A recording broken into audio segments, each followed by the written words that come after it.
All right, welcome back to the Modern Revolution. I appreciate everybody returning for another episode. As we go along, the divine smiles on me. It seems like every week it brings me a new person to talk to. As those of you who have heard us before, we don't spend any time talking about why you should listen to the guest. Instead, we just encourage you to listen. And if you want to learn more about it, we will surely tell you where to find them. And today I have Mr. Rich LaMonica. Sir, thank you very much for agreeing to spend some time with me. Pete, thanks for having me on here. Thanks for reaching out and saying, ask me to jump on with you. This is an awesome opportunity for me. Thank you. Um, the the question we like to start with, Rich, is a general way to understand how you're impacting the world. Is what problem are you trying to solve out there in the world? I think the problem I'm trying to solve in the world is building communities again.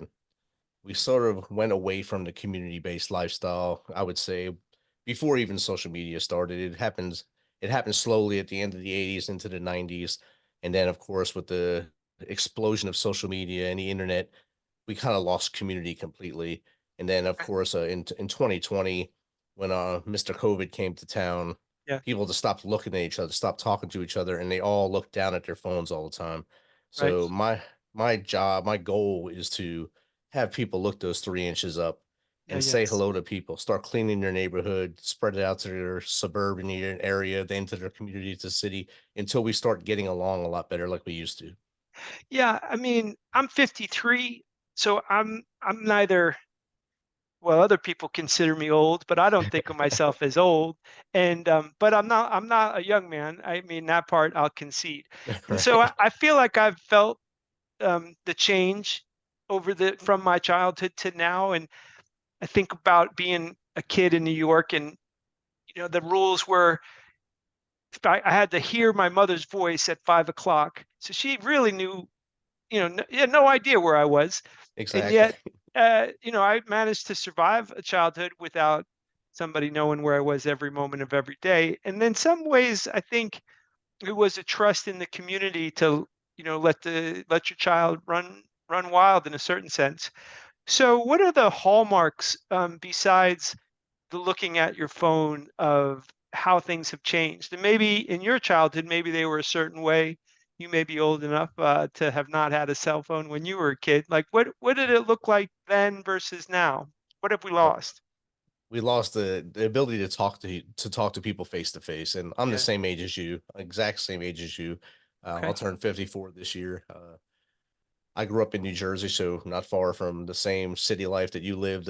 Mom was the same way. Either hear her voice at 5 or dad's whistle. Yeah. No matter where you were, you can hear that whistle and you come running. Or if the street lights came on, you had to be home or Yeah. on your way, huffing and puffing by the time you got there. Yeah. So I think what we lost was the ability to actually look at each other and speak.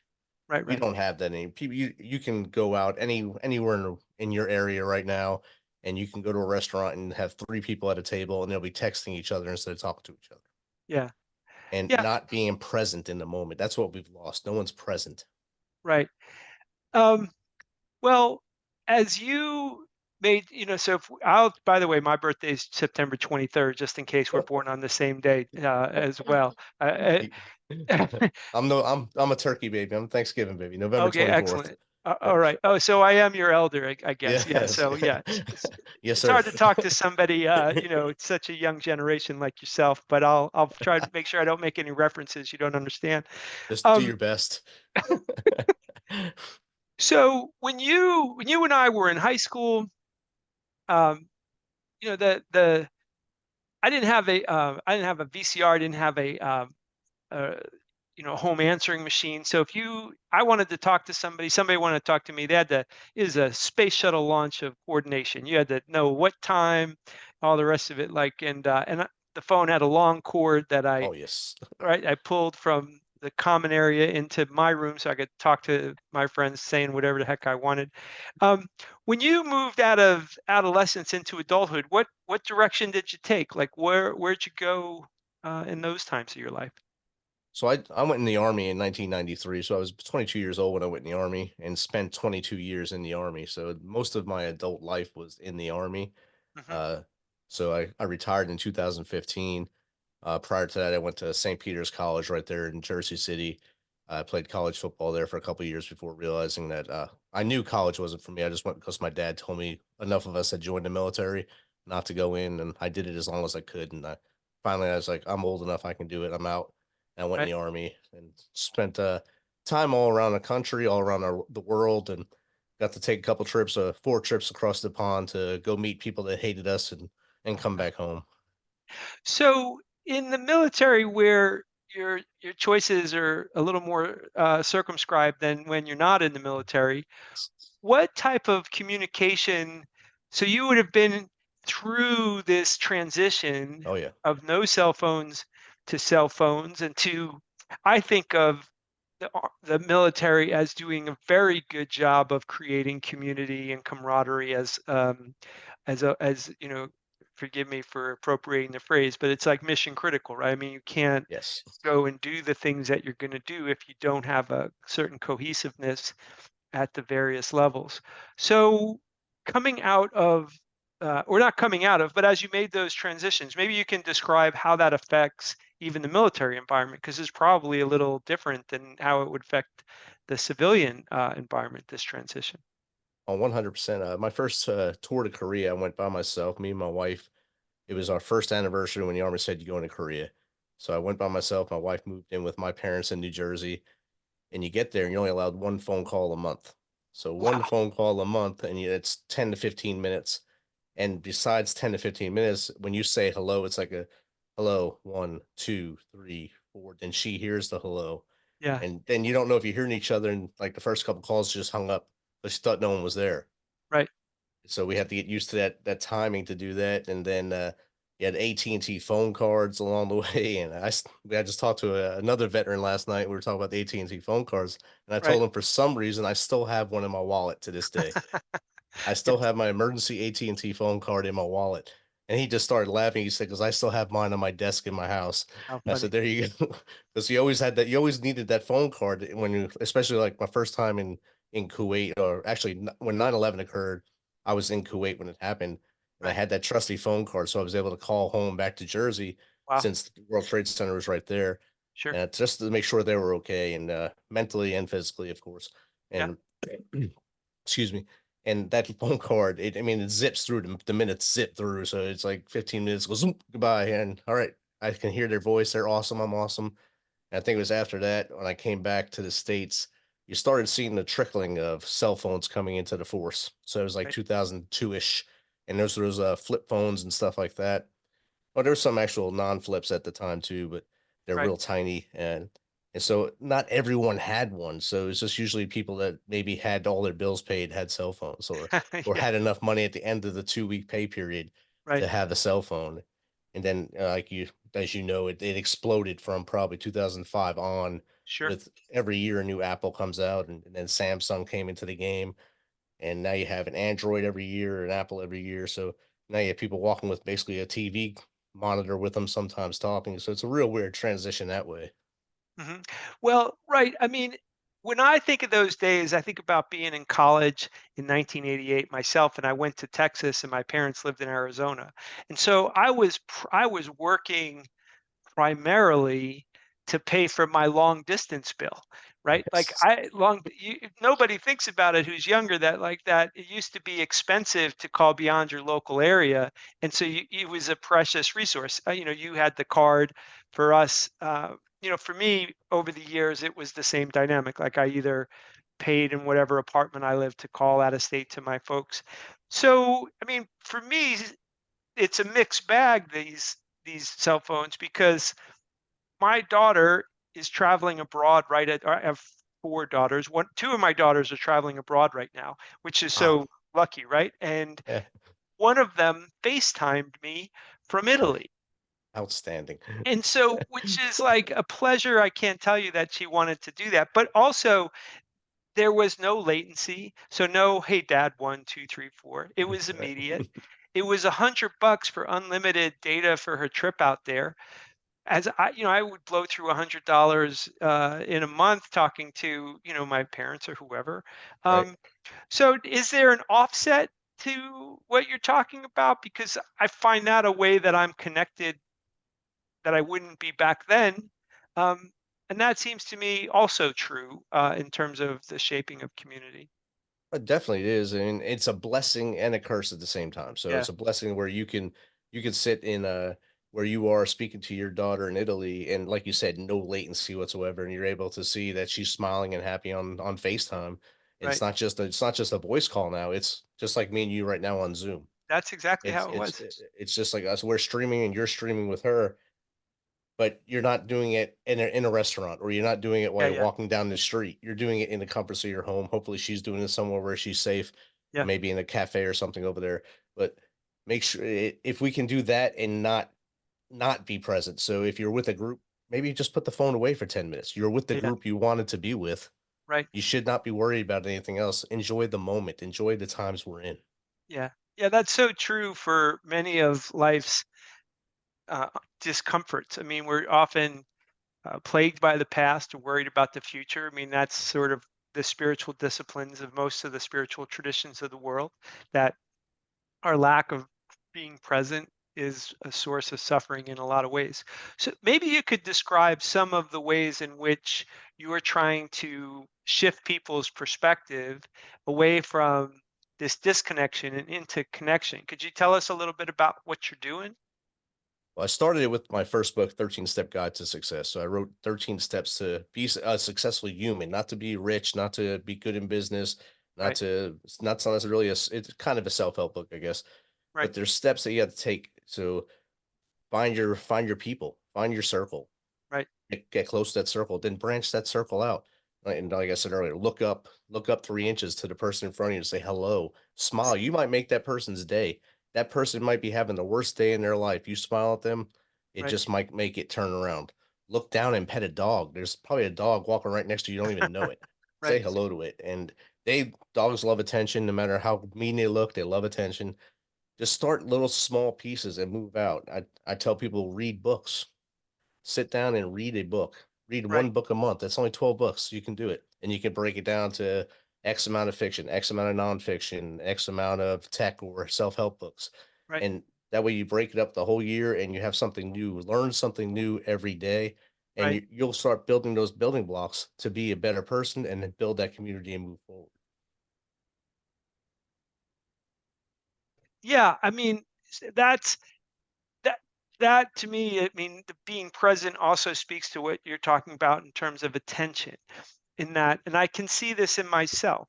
You know, the uh, how quickly do I go from one thing to the next, Right. and compared to when I was younger, and uh, I think about I got a degree in English literature when I was as a, and I think about how long did I have to spend reading like John Milton that did not make sense to me? And At I all. had to, right? It was a hard experience. It required me to focus for long periods of time. Otherwise, I would have failed the test. And although you left college, right, to go to the army, I think you might have changed tune on higher education. Oh, I definitely 100%. When I retired in 2015, as I got closer to that, my goal was to have my bachelor's degree before I retired. So Okay, in January 2015, I got my bachelor's degree from Ashford University. I retired in June. My daughter graduated high school in May. I retired in June, I'm sorry. And then I said, you know what? I'm bored. Let me go for my master's. So I okay. went to Georgetown, got my master's right during COVID. 2020, I got my master's, and now I'm presently going for my doctorate. And what do you study? And what do you what's your doctorate on? Homeland Security. Oh, okay.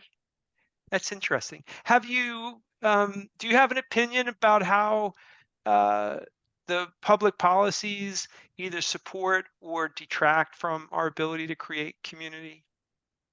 I think in some cases they support the building of community, and then in some cases people are so afraid to go outside the lines of any Yeah, policy that they won't talk to people that don't have the same mindset as them. yeah, So if they are with, let's go right and left, like we talk on the news, I guess.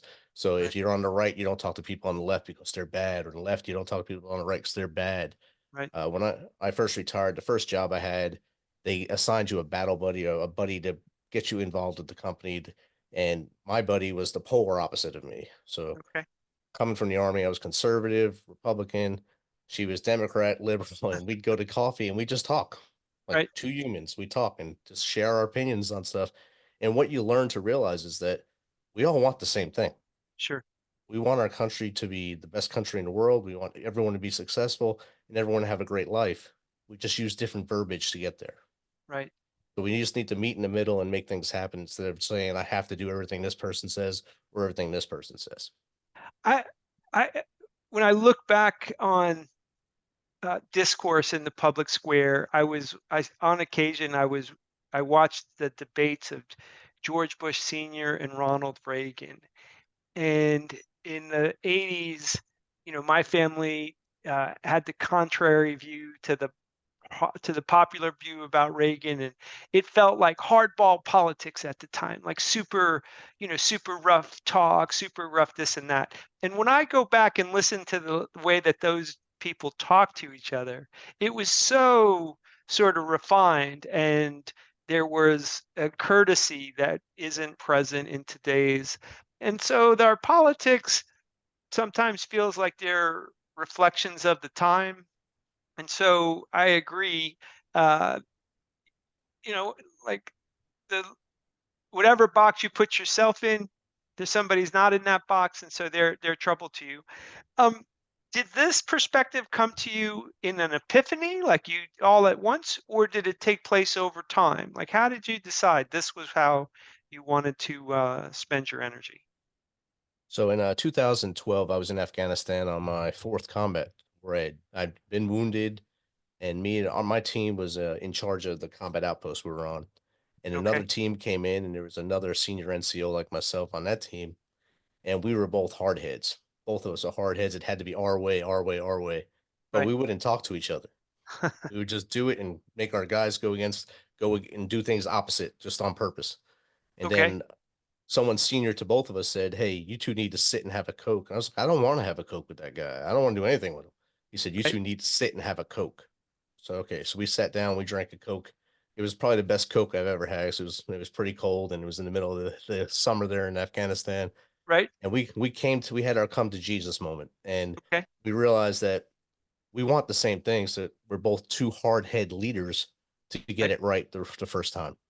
From that moment on, our cop had no issues and we became friends and we still are today. So in the military where things are so you're in Afghanistan, the consequences of things going badly are, you know, are lethal. The you were injured, so you'd experience the consequences of things not working out. Um, that seems to me you'd have to have a certain amount of bravery to trust a perspective outside your own. And because you were in for 22 years, I'm guessing that you felt a lot of confidence in your decision making ability. So what was it that allowed you to release control of, like, hey, because my way or the highway for you, I'm sure felt like let's stay alive versus not stay alive. Right. S- So how did you find your way to opening up your perspective? I think this when the sergeant major told me to have a Coke with him, he looked me in the eyes. He knew that I was on this anger trail. Okay. And I think he did the same thing with him. And he talked to him the same way he talked to me, like we were his kids, trying to get us back together to come Yeah. back and play ball again. And once we sat down and looked each other in the eyes instead of looking at walls and pointing pictures and stuff and telling our guys to do stuff, Right. we were able to realize that while both hard headed and both leaders with many years of experience at that time, probably combined at that time 40 years of service, Wow. we wanted the same thing. We wanted everyone to go home in one Right. piece. We wanted to fight and live and be able to get on the airplane back to the States. And once we came to Jesus in that little tent and did that, or a little room actually, it just felt like the world came off my chest. I was able to come out and say, yes, I can use you to do this, and you can Right. use me to do that. So you learn that you can use your strengths and his strengths at the same time, or his and hers at the same time, without losing any advantage at all. When you look at the squabbling and the bickering and uh, the complaints over things that are not lethal, right? People making passionate pleas and getting so angry over things that are of a particular perspective. Does it make you feel like uh, there's a lack of perspective of what's important going on, or how does it look to you, having reconciled the circumstance that you really had to be trusting in such serious things, and you look at the majority of arguments going on? What does it look like? It looks like there's people that are very easily influenced by what they see Yeah, on their phone, yeah, and then they go with that and run, and they don't look at the big picture. yeah, Like for you, you went to college, you were able to read the books by Milton and read a lot of other probably big novels and such, sure. and get a lot of knowledge in your head. What they do is they look at snippets, a 2 second snippet on the internet or on TikTok mostly, and Hmm. that TikTok video tells them they should go against this person or go against this Yeah. policy because this TikTok video tells you to, and 20,000 followers said to do it. So they do it without having any knowledge. When Israel and uh, Hamas started fighting, there's people in New York City protesting it. This is right at the beginning and right when the atrocities happened. And I was up there for vacation, and I just asked the girl what she was protesting, and she said Israel attacking Hamas on October 7th. Oh my I goodness. said, Yeah. well, that's not what happened. Right. I said, do you know what happened? She said, yeah, TikTok said it. I said, all right, I'll see you later. Right. I didn't want to argue with her. Nothing else. I'm out of here. I'll see you later. Yeah. I said, that's why we're in trouble right there. People do not look beyond that little screen. Right. When you're out, you're a public speaker, motivational speaker, trying to confront this lack of community in the world. When you say what you say and you have the gravitas of somebody who's been through the things that you've been through and came out not thinking it's best to be right first, instead it's best to, like, okay, understand and then move forward with those that deserve it, because not everybody deserves to be followed. And Right. like this person who didn't take the time to be informed before they got angry, I'm not sure that that conversation is necessarily worth having. How do Right. people react to you when you go out and you bring this message to the people you bring it to? I think most times you get that aha moment from them Okay. where because sometimes they're still kind of living closed minded and not listening to other views of stuff. And when I tell them that when I became more of I guess a worldview type of person, and it happened over time, and then that epiphany in October in 2012. Right. But once I learned that there's more than me and there's more than the 5 guys or 10 guys or whatever number of guys who were around me at the time, there's one big whole world and we're one piece of it. What we do does cause things to happen, does have a three-tier effect, 3 moves ahead of us. Something bad could happen, Right. but we need to think past that third move. Hmm. If I do something today, what's going to happen 4 days from now? Right. What's gonna go on with someone else's life if I do something today? And I try to get that to sink into them as I speak to them and try to motivate them to maybe think before they speak and get more educated on the subject before they speak on it. When you talk to, presumably some of your audience are veterans, and it's one thing to have a disagreement over a principle, and it's another thing to be in combat where you're defending the principles of your country, and you have a point of view that you're asserting violently, uh, because that's the nature of combat and war. Do you find that people that have been through those levels of conflict less open or more open? I'm curious if they say, "Hey, listen, I know what conflict is like because I've been in conflict where the consequences could be death," or they get ingrained in that thing that I gotta win, whether or not they realize it or not. I gotta win because it's what keeps me alive.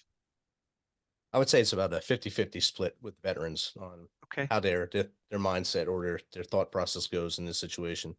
There are those that are hard charge and think that because they went to Iraq or Afghanistan or X place, sure, they're always right. Everything they think is the right way or the highway. right, And then there's others that say, "Yeah, I was there too, but I learned this. I read this book going into that country to learn about that country, so I knew what I was doing when I fought there." right, You read a book on yeah, I read a book on the plane twice. I read the book The Taliban 2 times. I read Afghanistan twice, so I'd understand what the people that I was either going to be fighting alongside or against right. and the reason and the whys behind it. Why would you do that? So I can live and I can bring my guys home. Right. And that just blows their minds too. And they still keep that hard headed thing where that's not what I did. This is how it works. And okay. All right. Yeah. Thank you. Yeah, I'm always interested in the discipline of the warrior, and my notions of the warrior were informed. Uh, like my grandfathers were World War II vets, and they carried themselves in a certain way of the world that was incredibly non-confrontational. No, and I always knew that they had been in extraordinary confrontations, but they never were the type of people that were blustery or tried to impose themselves in petty ways. And when I was a child and I was involved with martial arts, I got exposed to the notion of the warrior from ancient cultures, that the warrior included not just a physical capability, but an intellectual and spiritual component to it. And that is actually what made the most powerful warriors, not just the folks that had the best physical skills. So when I listen to you talk, that's I hear for me the echoes of that idea. Like you brought everything to bear to win and protect, uh, that you had to offer. And I feel like those are muscles, that developing your mind is a muscle you have to flex, and developing your body is a muscle you have to flex literally. And I also feel like there's a spiritual component, because if you're understanding somebody, a culture, you're seeing them in a much clearer manner, in a much more human manner than you would otherwise. So I'm guessing you develop muscles for how you look at people back then that you carry with you today. Oh, yeah, 100%. And a book I read after my second tour was Sun Tzu, The Art of War. Yes, right. And learning from when you talk about the ancient warriors, that he was the ancient warrior, very ancient, and he taught Right. it. He everything he said it still works today. Right. It still works today. And if you know your enemy better than you know yourself, you'll be better off. Yeah. And keep your friends close, keep your enemies closer. All that stuff, it all resonates and it works today. So if you can work just even through some of his principles, then mix in some nowadays stuff like Colin Powell's leadership principles. Right. Right. Get mad, get over it. Get mad, get over it, and then move forward. Right. Have a short-term memory on that. Yeah. Learn from it and move forward, and start stacking those victories as you go through the day. Each day, stack up victories. Things that go well. Yes, every day something's going to go bad. It's inevitable. You're human. Something's going to go wrong. Yes. Learn from it. Don't dwell on it, and move forward. Yeah. I think that's wonderful. And I think when you talk about knowing your enemy better than you know yourself, I think as we carefully pay attention to other people, other cultures, other people, and we know them, I think it takes out the petty anger. It's you see them in a fuller manner, the person that you think you have such a terrible conflict with, like, your colleague that you sat down with, and your hard-headedness you put aside for a moment. Then it turns out you have a lot in common. I think that dynamic would happen more frequently if people put aside having to be right and insisting that there's only one way to look at this thing. And I'm not saying Yes. that we're all gonna come to same conclusions. I No. don't think I don't think that's even desirable, but, we can certainly put aside, like, the violent disposition that we have in this country at the moment, and in the world in a lot of ways. Well, as we kinda come to a conclusion here, I mean, if you're gonna give it a piece of advice that might be central to when you're writing and you're motivational speaking, I know we talked about, hey, raise your eyes, lower your phone. Like, what else might you say to somebody listening who wants to kind of move in the direction you're suggesting? Don't let small mistakes or small hiccups get in your way. Nice. Get out of it. Don't quit when something goes bad. Keep pushing forward. You're Yeah. not judged by how many times you fall. It's by how many times you get up. Right. You're not like Wayne Gretzky said. You only miss 100% of shots you don't take. Right. So if you quit after that first time you mess up, you'll Right. never know what's going to happen. So if you want to write a book, write a little bit every day. If you Yeah. want to get into the music industry, learn an instrument. That'll probably help a little bit. And then Yeah. Yeah. maybe learn to write music. Find a mentor. Have a mentor. Mentors are very important. 10 years ago, me probably wouldn't say that. But now I say, well, probably because I didn't think of them as mentors. I thought them as just guides. But Mentors are very important in life for success. Find a mentor in the industry or the field you want to get into and use them, use their knowledge and find a way for you to get better. Yeah, I love what you're saying. Okay, well, maybe somebody wants to find your book and kind of, take these ideas to the next level. Where do we find your book? Both books are on Amazon. Out of the Darkness Nice. and 13 Step Guide to Success. That's just on Amazon. Out of the Darkness is on anywhere books are sold. That's what Out of the Darkness is. Okay. You can find them on Amazon, Barnes and Noble, or you can go to our website, themisfitnation.com, Nice. and there's a store on there. You can buy the books, buy our swag. You can check out our show. You can email us from there. We get right back to you right away. Okay. Well, Rich, thank you so much. I mean, spending your energy bringing people together is about as good as it gets. So I appreciate you spending time with me. Oh, thank you for having me. All right. Well, today's modern revolutionary is helping us come together in a way that we haven't maybe in a while. Try to put aside the places that we're different and really try to learn more about how we might be the same while understanding that we're going to land often in different places anyway. And I hope that you're inspired by him and go find his books and find ways to learn more about him. But I also hope that you're inspired to bring your message to the world. Go solve the problems you think are important because the modern revolution needs us all.